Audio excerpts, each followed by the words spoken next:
François d'Assise était en voyage avec ses frères. En chemin, il vivait d'aumône et partageait cette joie d'être précédé, quoi qu'il arrive, par la Providence. Or, un vol d'oiseaux passa un jour dans le ciel, et l'un des volatiles se soulagea juste au-dessus de la tête de frère François.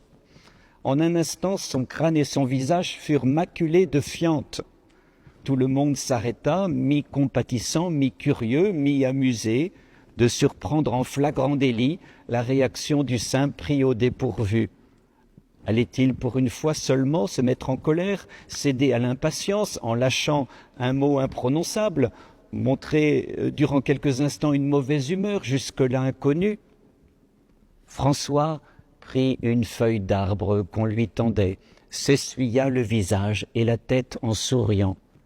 Puis il regarda le ciel et dit « Loué sois-tu, mon Seigneur, de ce que les vaches ne volent pas !»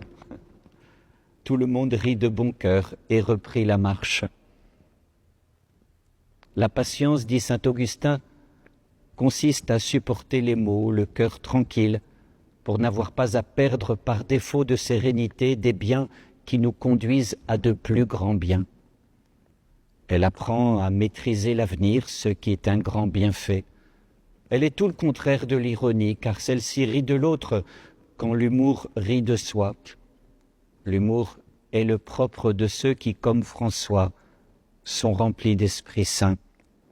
Car l'humour invite à l'humilité sur soi et donc à la patience, car il évite de se prendre trop au sérieux, contrairement à la vanité et à l'orgueil. Et l'humour pousse naturellement à la joie.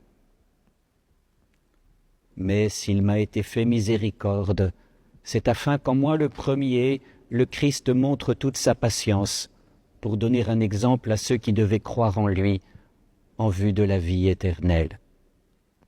Puisque vous avez été choisis par Dieu, que vous êtes sanctifiés, aimés par lui, revêtez-vous de tendresse et de compassion, de bonté, d'humilité, de douceur et de patience.